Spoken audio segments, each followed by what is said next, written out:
In 1927, if you needed to fix a tractor or pull a car engine, you likely reached for a specific brand. Craftsman quickly became the default tool for the American working class. Early Craftsman tools were heavy-duty, forged from thick, chrome-plated steel, built to survive decades of daily abuse in machine shops, farms, and garages.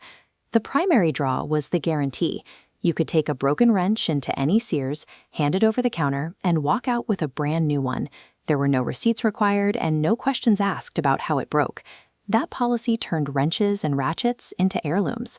A father could buy a socket set in the 50s, and his son could still get a free replacement 30 years later.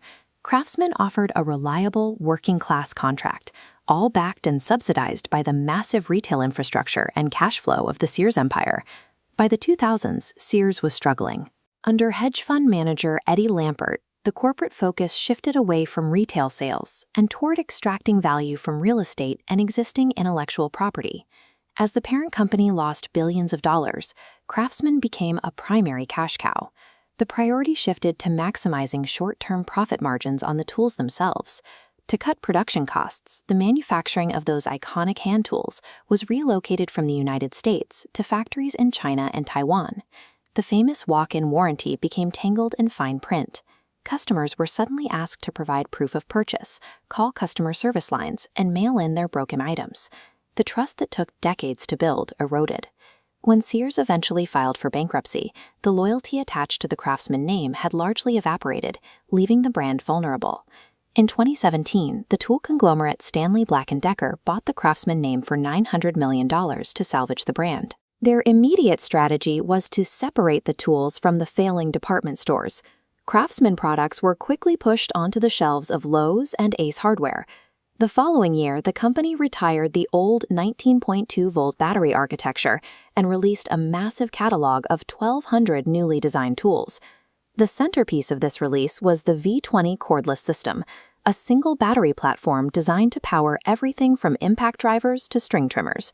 Stanley Black & Decker replaced the physical anchor of the Sears department store with a technological anchor, a unified battery ecosystem designed to keep buyers locked into the brand. To compete in a crowded market, the new lineup relies heavily on brushless RP, which stands for runtime and performance. This diagram compares a traditional brushed motor with the new brushless design. Eliminating internal friction delivers 60. To feed those motors, V20 advanced batteries rely on a new tabless cell architecture. Removing the tabs lowers internal resistance, meaning the batteries run cooler under heavy loads. This provides up to 3 times the power output for demanding equipment like axial leaf blowers. There are physical limits. While rotating a few V20 batteries will easily get a user through an 8-hour shift, the plastic casings will split and cells will die if the tools are abused or used as hammers to set screws. The modern Craftsman tool is no longer an overbuilt block of steel. It is a highly optimized instrument that requires proper handling to survive. This pyramid categorizes Stanley Black & Decker's tool portfolio by consumer grade.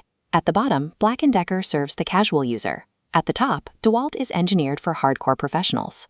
Craftsman sits firmly in the middle, targeting serious DIY enthusiasts and entry-level pros. Outside the company, it acts as Lowe's direct competitor against Home Depot's Ryobi platform and Harbor Freight's Bauer line. The days of buying a ratchet and passing it down to your grandchildren have ended. Craftsman traded that nostalgia for market relevance. By building a capable, battery-driven ecosystem, it gives modern users exactly the specifications they need to get the job done today.